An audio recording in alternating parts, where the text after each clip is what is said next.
Water saying this afternoon about 1,800 miners might not be able to exit via one of its Rustenburg mine shafts due to possible damage, and they might have to use another route. Sibanye-Stillwater spokesman James Wellsted joins us now on the line. A very good evening to you, and thank you so much for speaking to us. So what exactly happened? So at about 1 o'clock this afternoon, we were transporting some rails down the shaft. And the conveyance that we're using, when they were slinging the rails under the conveyance, some slipped down the shaft. So what we're busy with at the moment is doing a full shaft inspection, removing any obstructions that may be there, but obviously we need to make sure that there's been no damage to the infrastructure, the structural damage to the infrastructure in the shaft. So just how far down are they? Well, at various levels. The mine is about 2 kilometers deep. But they'll be at various levels, from 14 level to 19 level.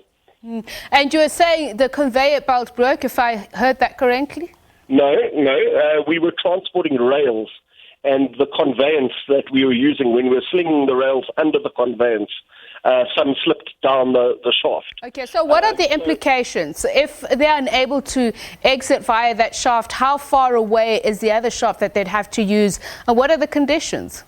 Okay, let me finish what I was saying. We're busy inspecting the infrastructure of the shaft.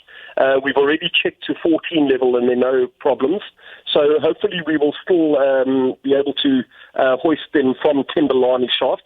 They're currently waiting at the shaft waiting areas where normally they would wait for the hook to be hoisted at the end of the shift. They've got enough water, it's very well lit, etc., so very safe. Should there be structural damage to the shaft, we will then take them across to the Kusaleka shaft, which is adjacent to Timberlani, and we'll hoist them from that secondary outlet.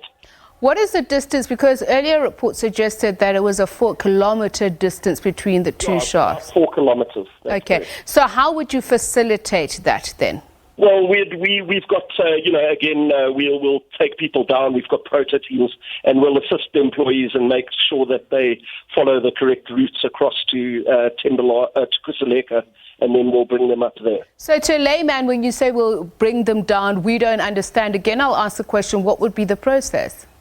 So we'd send proto teams, which are mine rescue and management, down Kusaleka. They would go across to Timberlani, and then they would assist the employees and guide the employees across to Kusaleka, and then we'd hoist them up at Kusaleka. Any possible complications which may occur? Listen, obviously you're moving a lot of people around underground. There's always a risk of people falling or injuring themselves. So that's why we prefer to keep them at the waiting area now while we do the shaft inspection, because the preferable route would be to hoist them from Timberlani. But we just need to make sure that there's been no damage to the infrastructure. What about heat and oxygen levels? No problem at all. The mines are very well ventilated. Those waiting areas have got water. They're very well lit. So they're very safe where they are. All right, thanks a lot, Sibanye-Stillwater spokesman James Wellsted speaking to us about that breaking news story. So no crisis yet, they say, but of course we will bring you that news as and when we get the latest. So let's talk